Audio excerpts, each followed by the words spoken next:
Assalamualaikum students. Today we will discuss year number 10, simple harmonic motion and waves, exercise MCQs, review questions and conceptual questions. First of all, we have exercise MCQs. Number 1 is, which of the following is an example of simple harmonic motion? Option A is the right option. The motion of simple pendulum is an example of simple harmonic motion. इसके अलावा अगर हम बात करें ceiling fan की, spinning motion of earth की, तो ये रोटेटरी मोशन है. और इसके अलावा अगर हम बाउंसिंग बॉल की बात करें तो ये सिंपल हार्मोनिक मोशन की कैटेगरी में नहीं आता. आगे हम इसे एक्सरसाइज क्वेश्चन में भी डिटेल में डिस्कस करेंगे. Option A is the right option, आप मार्क कर लें. Number 2 is, if the mass of the bob of a pendulum is increased by a factor of 3, the period of the pendulum's motion will. Option B is the right option, will remain the same. Students, we have discussed the formula for the time period of simple pendulum. Formula था time period is equal to 2 pi multiplied by square root length of the pendulum divided by gravitational acceleration. Time period के formula में हमने discuss किया था कि simple pendulum का time period सिर्फ उसकी लेंथ पर डिपेंड करता है, बाकी तमाम फैक्टर्स कांस्टेंट हैं.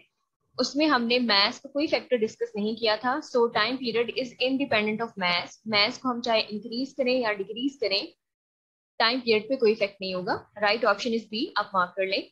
Number 3 is, which of the following devices can be used to produce both transverse and longitudinal waves?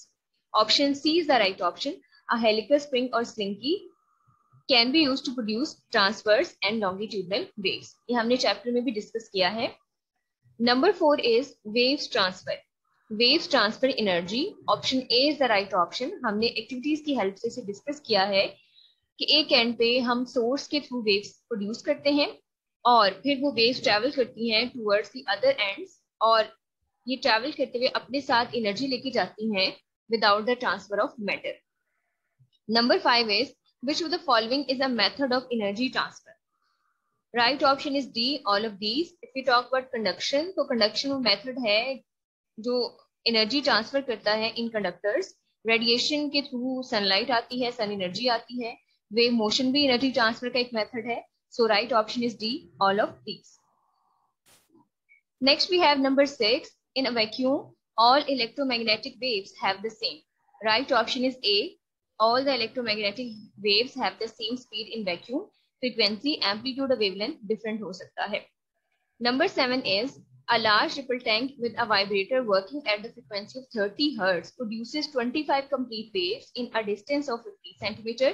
The velocity of the wave is. Right option is B, 60 cm per second. अब हम इसके calculate कर लेते हैं. Frequency given है 30 Hz, तो ये हमारा एक डेटा हो गया. And if you talk about the total distance, तो टोटल 50 सेंटीमीटर के डिस्टेंस में 25 वेव्स प्रोड्यूस होती हैं. हमें एक वेव की वेवलेंथ चाहिए, एक वेव की लेंथ चाहिए. उसके लिए हम क्या करेंगे, इस टोटल डिस्टेंस को जिसमें वेव्स प्रोड्यूस हुई हैं उसको डिवाइड कर देंगे 25 से. डिवाइड करके हमारे पास एक वेव की लेंथ आ जाएगी. तो जब हम डिवाइड करेंगे आंसर आएगा 50 divided by 25 equal to 2 centimetre. So wavelength is 2 centimetre and frequency is 30 hertz.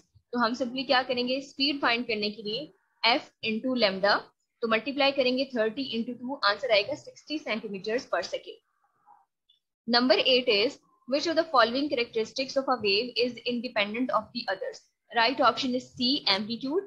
We have discussed the relationship between speed, frequency and wavelength. V is equal to f lambda. हमने relationship drive किया था और उसमें discuss किया था कि ये तीनों किस तरह से रिलेटेड हैं.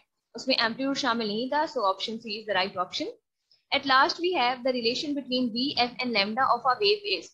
Option B is the right option. V is equal to f lambda. Next we have review questions. First review question 10.1. What is simple harmonic motion? What are the necessary conditions for a body to execute simple harmonic motion?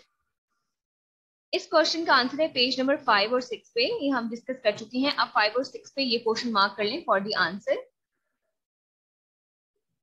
Next number 2 is, think of several examples of motion in everyday life that are simple harmonic. तो ये examples आप note कर लें. Cradle, strings of guitar, swing, pendulum of a clock. ये कुछ everyday life की examples हैं जो कि सिंपल हार्मोनिक मोशन के क्राइटेरिया पे पूरी उतरती हैं. तो आप इनको नोट कर लें अपनी बुक पे. Number 3 is, what are damped oscillations? How damping progressively reduces the amplitude of oscillation. Answer is on page number 6 और 7, और 6-7 पेज पे आंसर मार्क कर लें, हम डिस्कस कर चुके हैं पहले in detail. Number 4 is how can you define the term wave? Elaborate the difference between mechanical and electromagnetic waves. Give examples of each. Answer is on page number 8. Page number 8 पे पूरा portion हम discuss कर चुके हैं, आप answer पे mark कर लें. Number 5 is distinguish between longitudinal and transverse waves with suitable examples. Answer है पेज 8, 9, 10 पे, तो इन पेजेस पे आप आंसर मार्क कर लें. टाइप्स ऑफ मैकेनिकल वेव्स इसमें पूरा आएगा हेडिंग्स के साथ. इसके अलावा ये नेक्स्ट पेज है नंबर 9 और रिमेनिंग पार्ट इसका 10 पेज पे है. Students, next question number 6 is draw a transverse wave with an amplitude of 2 centimetre and a wavelength of 4 centimetre. Label a crest and trough on the wave.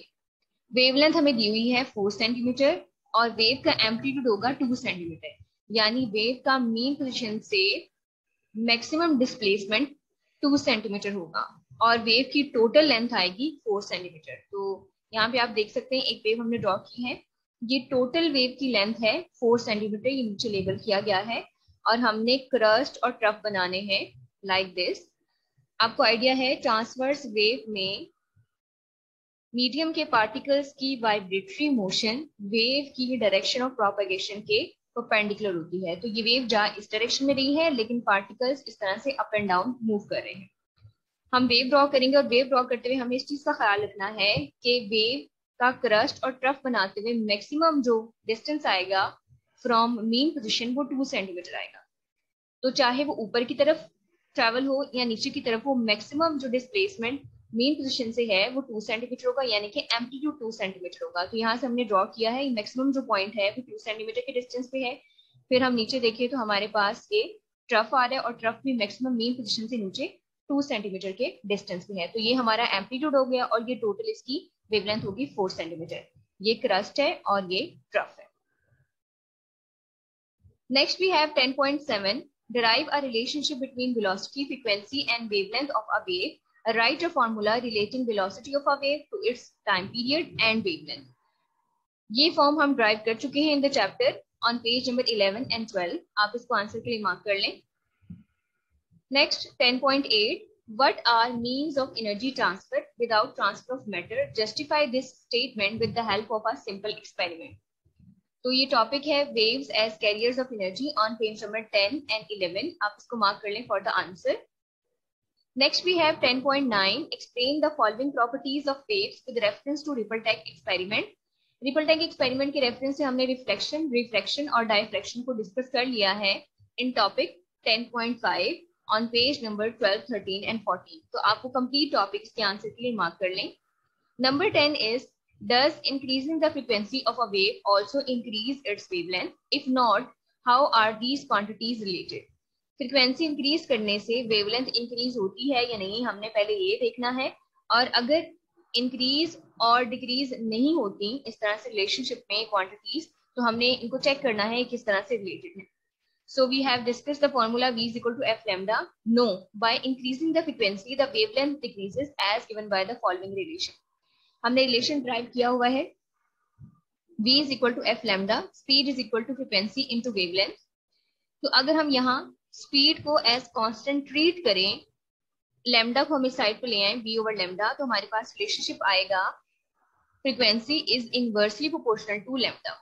यानी यहाँ पे इस relationship के through हम देख सकते हैं कि अगर स्पीड को, वेलोसिटी को कांस्टेंट रखा जाए तो फ्रीक्वेंसी और वेवलेंथ जो है वो इनवर्सली रिलेटेड है. यानी कि फ्रीक्वेंसी के इंक्रीज होने से वेवलेंथ डिक्रीज होगी या वेवलेंथ के इंक्रीज होने से फ्रीक्वेंसी डिक्रीज होगी. और अगर हम कांस्टेंट करके रिलेशनशिप निकालें प्रोपोर्शनैलिटी का, तो आता है F is inversely proportional to lambda, यानी कि wavelength. Students, next we have conceptual questions of exercise. If the length of a simple pendulum is doubled, what will be the change in its time period? Initially length of simple pendulum is L, और अगर हम इसको double करें it will become 2L. Initially जब simple pendulum की length को double नहीं किया, टाइम पीरियड का फॉर्मूला है T is equal to 2 pi square root length of pendulum divided by gravitational acceleration. अब हम टाइम पीरियड का एक और फॉर्मूला लेंगे और ये फॉर्मूला हम उस सिचुएशन के लिए लिख रहे हैं जिसमें हम लेंथ को डबल करें. सो इसको हम ट्रीट कर रहे हैं as T prime. T prime is equal to 2 pi square root L prime over G. अब हम सिंपली एल प्राइम की जगह पुट करेंगे 2l, यानी न्यू लेंथ है एल प्राइम। अब एल प्राइम क्या है, डबल लेंथ है, तो इसकी जगह हम पुट कर देंगे 2l। जब इसकी जगह 2l पुट करेंगे तो हमारे पास एक एक्स्ट्रा फैक्टर आएगा √2 का। हम l और g को स्क्वायर रूट में रहने देंगे और स्क्वायर रूट 2 को बाहर निकालेंगे, तो हमारे पास ब्रैकेट के अंदर की जो टर्म बनेगी that will be equal to t, यानी इनिशियल टाइम पीरियड। तो इनिशियली जो टाइम पीरियड हमारे पास है वो 2 pi square root l over g है, हम इसकी जगह t पुट कर देंगे। तो सिंपली हमारे पास रिलेशन आएगा t prime is equal to √2 t, यानी कि t prime is equal to 1.41 initial time period. हम सिंपली यहाँ पे देख सकते हैं अगर हम लेंथ को डबल करें तो टाइम पीरियड 1.41 टाइम्स इंक्रीज हो रहा है, अगर हम कंपेयर करें उसको इनिशियल टाइम पीरियड से, यानी जब लेंथ को डबल नहीं किया गया। It shows that time period of simple pendulum will increase by 1.41 times by making the length double. Students, next we have question number 2. A ball is dropped from a certain height onto the floor and keeps bouncing. Is the motion of the ball simple harmonic? Explain. No, the motion of the ball is not simple harmonic motion. When it hits the floor, then there will be no restoring force. पहले हम restoring force को discuss कर लेते हैं। अगर हम ball को observe करें जो बाउंस कर रही है, बॉल को जिस हाइट से ड्रॉप किया जाता है, बॉल बाउंस करते हुए दोबारा उसी हाइट पे वापस नहीं आती, आहिस्ता आहिस्ता बॉल की बाउंसिंग हाइट कम होती है और वो एट द एंड रेस्ट पे आ जाती है। इसके अलावा अगर हम बात करें एक्सेलरेशन की, acceleration opposite to the downward displacement is not present in this situation.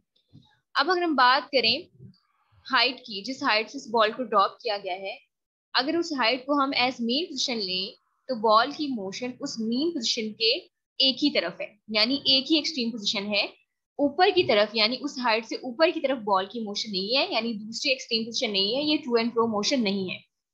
So it does not fulfill the condition of simple harmonic motion. Secondly, in case of bouncing ball, the acceleration due to gravity remains the same, while for simple harmonic motion, the acceleration should vary at different points during the motion of the body.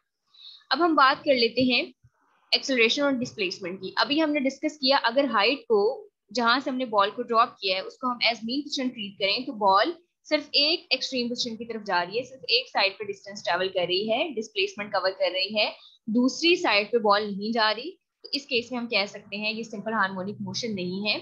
और दूसरा point ये है कि simple harmonic motion के case में हमने object को study किया था एक्सट्रीम पोजीशंस पे और मीन पोजीशंस पे, और देखा था कि किस तरह से एक्सेलरेशन की direction towards the mean position है और एक्सेलरेशन किस तरह से डिफरेंट पॉइंट्स पे डिफरेंट वैल्यू रखता है।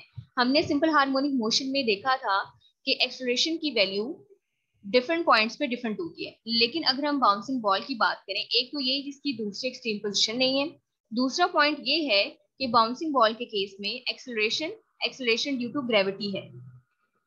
अगर हम एक्सेलरेशन ड्यू टू ग्रेविटी की बात करें तो उसकी वैल्यू कांस्टेंट होती है, वो कांस्टेंट रहता है बाउंसिंग बॉल के केस में, तो इस दूसरी वजह की वजह से हम कह सकते हैं ये सिंपल हार्मोनिक मोशन नहीं है, क्योंकि ग्रेविटेशनल एक्सेलरेशन कांस्टेंट है, जबकि सिंपल हार्मोनिक मोशन में एक्सेलरेशन हर पॉइंट पे वेरी करता है।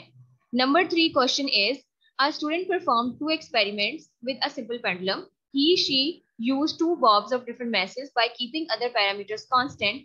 To her astonishment, the time period of the pendulum did not change. Why? 2 students हैं, उन्होंने एक एक्सपेरिमेंट किया है सिंपल पेंडुलम का और इसमें डिफरेंट मैसेज के बॉब्स यूज किए हैं।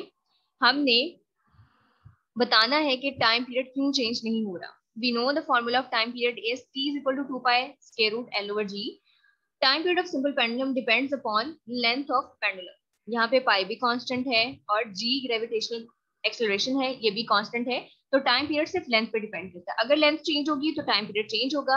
अगर हम मैसेस की बात करें, मैस ऑफ बॉब की बात करें, तो टाइम पीरियड में मैस का कोई रिलेशन नहीं है, दैट्स व्हाई मैस को इंक्रीज करें या डिक्रीज करें टाइम पीरियड पे कोई इफेक्ट नहीं होगा। Next we have number 4 question, what types of waves do not require any material medium for their propagation. तो इसका आंसर आप नोट कर लें, electromagnetic waves are the waves which do not require any material medium for their propagation. इसकी examples हैं radio waves, television waves, X rays, heat and light waves. Last question number 5 is plane waves in the ripple tank undergo reflection when they move from deep to shallow water. What changes occur in the period of waves? हमने ripple tank के topic में discuss किया था कि किस तरह से हमने ब्लॉक रखा था, एक साइड पे हमने शैलो वाटर पोर्शन बनाया था और एक साइड पे हमने ऑब्जर्व किया था कि डीप वाटर पोर्शन बन गया है, और हमने देखा था कि किस तरह से वेव्स जब मूव करती हैं डीप से शैलो वाटर की तरफ तो उनकी वेवलेंथ कम होती है, उनकी स्पीड कम होती है। अभी भी हम उसे डिस्कस करें कि स्पीड पे क्या इफेक्ट होगा while moving from deep water to shallow water. In case of plane waves mean straight waves की हम बात करें, ripple tank, when refraction takes place while moving from deep to shallow water, the speed of the wave is decreased due to the decrease in wavelength. हमने देखा था कि जब waves deep water से शैलो वाटर में आ रही थी तो उनकी वेवलेंथ कम हो रही थी, और मैंने आपको एनिमेशन के थ्रू भी दिखाया था कि डीप वाटर से शैलो वाटर में आते हुए वेव्स की स्पीड भी कम हो रही थी। तो हमें रिलेशनशिप ऑलरेडी पता है, v is equal to F lambda. अब यहाँ पे अगर हम बात करें फ्रीक्वेंसी की, तो फ्रीक्वेंसी हमने इस टॉपिक में डिस्कस किया था कांस्टेंट है, क्योंकि वो फ्रीक्वेंसी थी वाइब्रेटर की। फ्रीक्वेंसी को अगर हम कांस्टेंट रखें तो हमारे पास v और वेवलेंथ का यानी स्पीड और वेवलेंथ का डायरेक्ट रिलेशनशिप बनता है, और अगर वेवलेंथ डीप वाटर से शैलो वाटर में जाते हुए डिक्रीज हो रही थी तो स्पीड भी डिक्रीज हो रही थी, यानी दोनों का डायरेक्ट रिलेशनशिप था, keeping frequency constant. Students that's it from today, hope so आज का लेसन आपको समझ आया होगा। आपने एमसीक्यूज बुक पे मार्क कर लेने हैं, रिव्यू क्वेश्चंस बुक पे मार्क करने हैं, और इसके अलावा जो 2 क्वेश्चंस हैं उनको आपने नोट करना है। कॉन्सेप्चुअल क्वेश्चंस को आपने अपनी नोटबुक पे नोट करना है, इसे अच्छे से प्रिपेयर करना है। गुड लक, अल्लाह हाफिज।